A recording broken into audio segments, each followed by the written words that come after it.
आजकल बहुत से मुसलमान ये सोचते हैं कि अगर ईरान ताकतवर बनता है तो पूरा इस्लामिक जगत भी मजबूत होगा।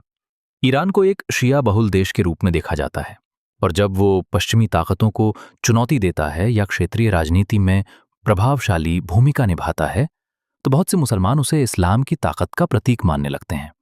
लेकिन ये सोच अधूरी है, और इसका ऐतिहासिक, धार्मिक और सांप्रदायिक संदर्भ समझना बेहद जरूरी है। इस्लाम धर्म दो प्रमुख धाराओं में बटा हुआ है, सुन्नी और शिया। ये विभाजन पैगंबर हजरत मोहम्मद सल्लल्लाहु अलैहि वसल्लम की मृत्यु के तुरंत बाद शुरू हुआ, जब नेतृत्व को लेकर विवाद पैदा हुआ। शियाओं का मानना है कि पैगंबर के बाद खिलाफत अली और उनके वंशजों को मिलनी चाहिए थी, जबकि सुन्नियों का मानना है कि उम्मत समुदाय द्वारा चुना गया खलीफा ही सही नेता था।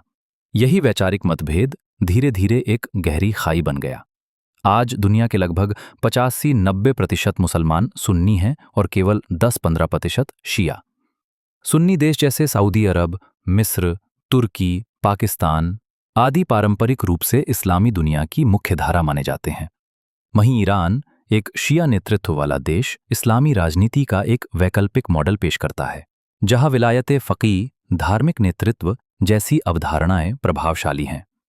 अब जब ईरान एक सैन्य और रणनीतिक शक्ति के रूप में उभरता है, तो बहुत से लोग इसे इस्लामी दुनिया की जीत के रूप में देखते हैं। लेकिन वास्तव में ये शिया प्रभाव के विस्तार का प्रतीक है, न कि संपूर्ण इस्लामी उम्मत की ताकत का। उल्टा, कई सुन्नी देश ईरान को संदेह की नज़र से देखते हैं। सऊदी अरब और ईरान के बीच तनातनी, यमन और सीरिया में गुटिया संघर्ष, इराक और लेबनान की अस्थिरता, ये सब इसी शिया सुन्नी विभाजन के परिणाम हैं। अगर भविष्य में शिया नेतृत्व और भी प्रभावशाली होता है और सुन्नी जगत कमजोर पड़ता है, तो ये इस्लाम की एकता नहीं, बल्कि एक नई प्रकार की सांप्रदायिक प्रतिस्पर्धा को जन्म देगा। दुर्भाग्य से ज्यादातर लोग इस गहरे सत्य को समझना नहीं चाहते। वे बस सतही भावनाओं या राजनीतिक झुकाव के आधार पर निष्कर्ष निकालते हैं। इस्लामिक उम्मत की असली शक्ति तब बढ़ेगी जब शिया और सुन्नी के बीच परस्पर सम्मान, संवाद और सहिष्णुता होगी। वरना केवल एक गुट का मजबूत होना इस्लाम की भलाई नहीं करेगा, बल्कि आपसी अविश्वास को और गहरा करेगा।